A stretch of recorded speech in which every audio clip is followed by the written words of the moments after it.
14h30, 15h30, l'heure du crime sur RTL. Jean-Alphonse Richard. Le corps de l'avocat du ténor du barreau, Olivier Metzner, aurait été retrouvé près de son île en Bretagne. L'homme se serait suicidé. Dernière information à prendre encore avec la plus grande prudence. Bonjour.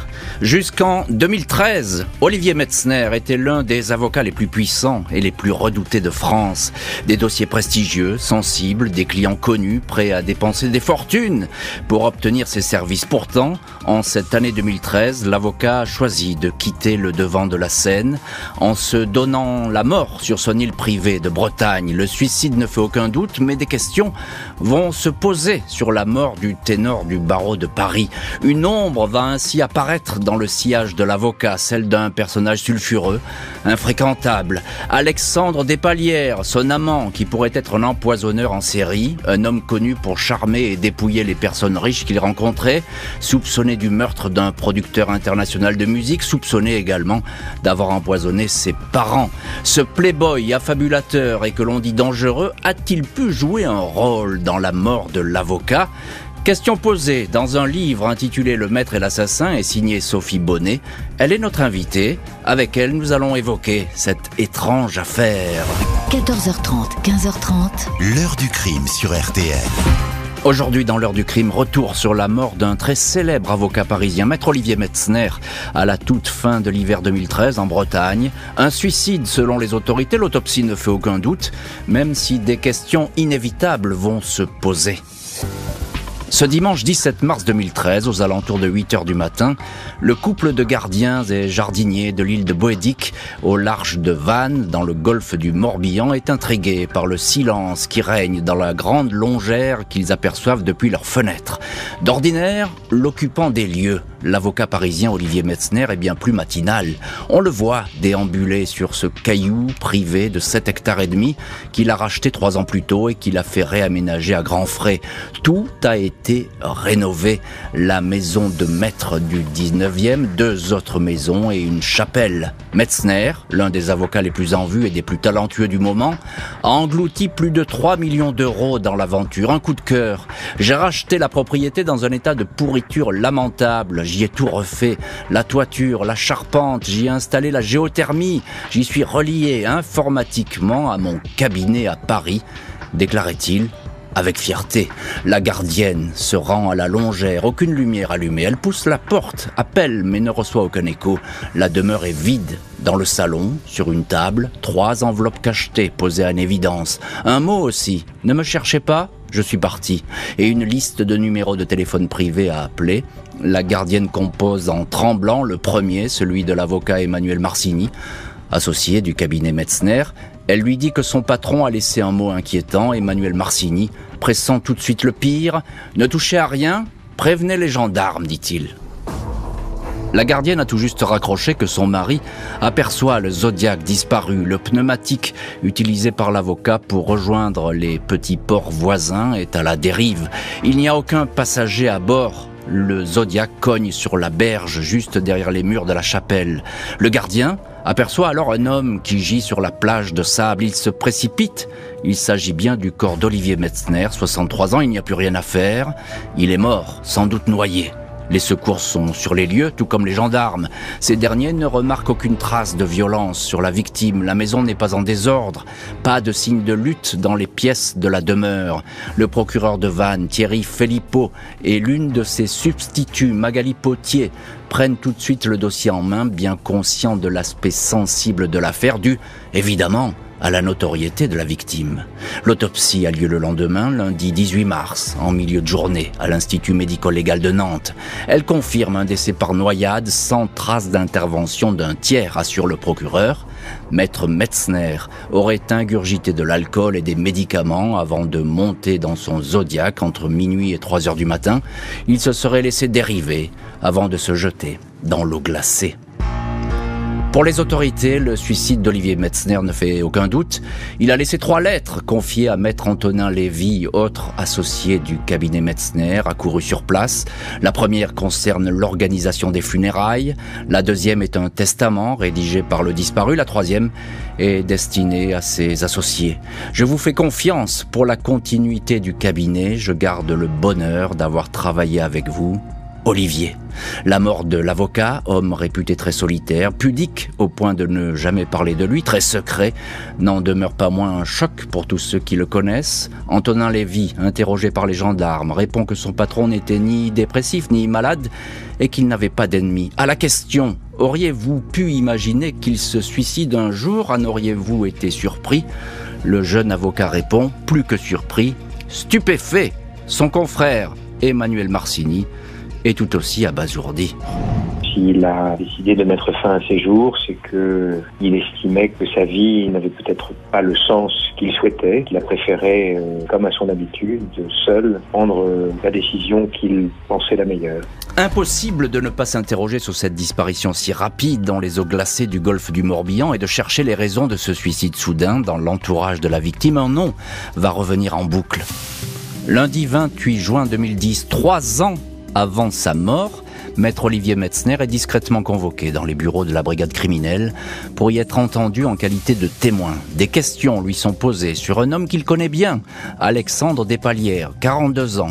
Le 11 juin, ce dernier a été interpellé, incarcéré avec 2 complices dans une affaire d'assassinat, celui de l'ancien producteur d'Elton John et Billy Joel, l'Australien Peter Hicken.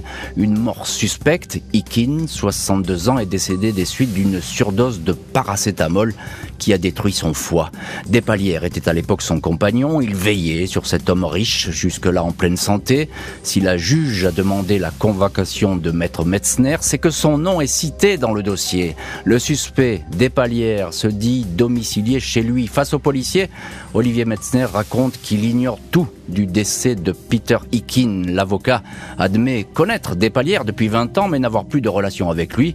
Il raconte même l'avoir chassé l'année précédente de sa résidence d'Orsemont dans les Yvelines, car il le gênait dans son travail. Il n'a pas souhaité le défendre dans ce dossier. Placé en détention, Alexandre Despalières nie avoir tué Peter Hicken pour s'emparer d'une fortune qui atteindrait les 15 millions d'euros. 15 jours seulement avant le décès, Despalières et Hicken se sont mariés, en toute discrétion, à Londres. Union qui a étonné les amis du producteur, celui-ci étant un célibataire endurci. Quoi qu'il en soit, un testament fait de Despalières le seul légataire de la victime. Après le décès, l'héritier mène la grande vie dans l'appartement luxueux du défunt dans le quartier huppé de Chelsea. Entouré d'amis, il dépense sans compter, il achète 3 Porsche. 3 mois après la mort du producteur, un premier courrier est adressé au procureur de Paris. Il présente Despalières comme un affabulateur qui apitoie les gens en déclarant qu'il a une tumeur au cerveau. 18 juin 2009, Petra Campbell, ex-belle-sœur de Despalières, dépose plainte. Elle raconte que les parents et les grands-parents du suspect auraient été retrouvés morts empoisonnés il y a 6 ans. Comme Peter Hicken, ils avaient été précipitamment incinérés. Despalières auraient profité de leur argent. 15 novembre 2009, le neveu de Peter Hicken dépose plainte pour meurtre. Le testament en faveur de Despalières est un faux. Alexandre Despalières serait-il un manipulateur et un gigolo attiré par la richesse et la célébrité? Chassait-il les personnes fortunées comme Peter Hicken ou encore son vieil ami Olivier Metzner? Un escroc sans scrupules qui pourrait empoisonner ses chères victimes? Le fait est qu'aux États-Unis, Despalières avait jeté son dévolu sur une richissime veuve, Marcel Becker. Celle-ci avait été émue par son histoire, l'histoire tragique de ce playboy qui se disait orphelin. Elle l'avait donc officiellement adopté avant de s'apercevoir que cet homme lui mentait et n'en voulait qu'à son compte en banque. Elle avait alors coupé les ponts. Despalières nie en bloc toutes ces accusations. Il parle d'un règlement de compte. L'homme soupçonné d'avoir provoqué la mort du producteur Peter Hicken est dans la ligne de mire de la justice, qui le soupçonne donc d'être un empoisonneur chevronné et d'avoir peut-être fait d'autres victimes, toujours pour l'argent. Placé en détention à la prison de Fresnes en 2010, Alexandre Despalières ne va y rester que quelques mois. Au mois de mars 2011, il est libéré pour raison de santé. 6 mois plus tard, il est réincarcéré pour violation de son contrôle judiciaire, mais retrouve à nouveau la liberté au mois de février 2012. Malgré ses sorties, il reste bel et bien sous le coup de poursuites judiciaires pour assassinat. Lors de ses rendez-vous avec le magistrat instructeur, il continue à nier toute implication dans la mort du producteur Peter Aikin. Il le présente comme le seul homme qui aurait compté dans sa vie avec son ami Olivier Metzner. Ce dernier, entendu lors de l'enquête, a bel et bien pris ses distances avec son protégé à propos du faux testament qui a permis à Despalières d'empocher la fortune du producteur. Metzner dément avoir vu un tel document et encore moins l'avoir tenu en main. Il ignorait tout de ce que faisait Despalières avec Aikin. L'avocat n'a jamais confié à quiconque ses relations avec Despalières, mais de toute évidence, il cherche à s'éloigner de cet homme qui serait devenu hautement toxique. Alexandre Despalières n'est pas en reste vis-à-vis d'Olivier Metzner. En garde à vue, après son arrestation, il déclare notamment « C'est ridicule tout ce qu'on dit sur moi, il y a des gens qui veulent ma peau, maintenant c'est Olivier Metzner, il m'a dit que j'allais payer ». Lors de son interrogatoire de personnalité, il réaffirme que son amant Peter Aikin est mort de mort naturelle et qu'il prenait régulièrement du paracétamol. Il attribue tous ses ennuis à Maître Metzner, qui aurait fomenté ce coup monté pour lui nuire. À propos du faux testament, il invite ainsi le juge à se retourner vers Olivier Metzner sur le sujet, façon de dire que celui-ci serait au courant. Despalières assure qu'il n'est pas un homme d'argent, il n'a jamais perçu aucun salaire, il n'en avait pas besoin car il a toujours été, dit-il, entretenu par des hommes, et notamment Olivier Metzner, dont il connaît la vie dans les moindres détails. Alexandre Despalières, accusé d'assassinat, va donc tout faire pour retrouver le ténor du barreau, essayant de l'approcher jusque dans les jours précédant son suicide.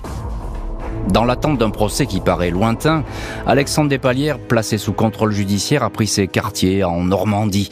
Il n'a pas d'argent et s'est tout d'abord installé dans un hôtel, puis, se présentant sous le nom de Alex Becker, le nom de la riche veuve californienne qu'il aurait tenté d'escroquer, il a jeté son dévolu sur une aide-soignante fraîchement divorcée. Cette femme a été séduite par cet homme qui porte beau et lui dit qu'il l'aime. Pour lui, elle va se ruiner, tentant de satisfaire toutes ses demandes. Il la quitte sans prévenir au mois de février 2013. L'aide-soignante va alors réaliser qu'il a abusé de sa naïveté. Elle tentera en vain de déposer plainte. Selon elle, Despalières ne cessait d'évoquer le nom d'Olivier Metzner, une authentique obsession. Il aurait téléphoné à cette période à de très nombreuses reprises à l'avocat, de longues conversations, jusqu'à ce que ce dernier ne donne plus suite. Despalières souhaitait être invité et hébergé sur l'île privée de Boedic, mais l'avocat n'avait pas donné suite. Que se sont dit les deux hommes pendant des semaines et encore dans les jours précédant le suicide de l'avocat, nul ne le sait. Seule certitude, Alexandre Despalières n'était pas à Boedic quand s'est nouée la tragédie dans la nuit du 16 au 17 mars 2013. Les gardiens de l'île n'ont jamais évoqué sa présence. Au moment de sa mort, Olivier Metzner était tout seul dans la demeure. La nuit tragique, les caméras de vidéosurveillance l'observent, marchant vers l'embarcadère où se trouve amarré le Zodiac. Despalières, qui espérait sans doute recevoir de l'argent de son ami, ne touchera pas un centime de l'héritage. Son nom ne figure nulle part dans les lettres laissées par l'avocat. Il n'avait pas été invité non plus aux obsèques en Bretagne, suivi de la dispersion des cendres dans l'océan. Après le suicide, Despalières va mener une existence discrète entre Paris et Marseille, suspendu à une comparution devant une cour d'assises qui n'aura jamais lieu. Alexandre Despalières aura survécu 9 ans à Olivier Metzner, son protecteur secret. Alors qu'il allait enfin comparaître devant une cour d'assises pour l'assassinat du producteur de musique Peter Aikin, il s'est éteint le 26 janvier 2022 à l'hôpital Bichat à Paris, victime d'un malaise fatal à l'âge de 53 ans. Despalières est mort innocent. Il n'y aura donc aucun déballage sur la trajectoire de ce personnage, soupçonné d'avoir joué les empoisonneurs et les escrocs. Aucune confidence sur les liens qu'il entretenait avec les uns et les autres. En 2019, et alors que l'enquête Aikin était toujours en cours, il avait fait parvenir un courrier au juge. Il affirmait que s'il était accusé de l'assassinat du producteur, c'était parce qu'à travers lui, on cherchait à atteindre son grand ami Olivier Metzner, à salir la réputation du grand avocat. Alexandre Despalières aura vainement cherché jusqu'au bout à rencontrer Olivier Metzner. Pour toute réponse, l'avocat mettra fin à ses jours. L'heure du crime, présenté par Jean-Alphonse Richard sur RTL.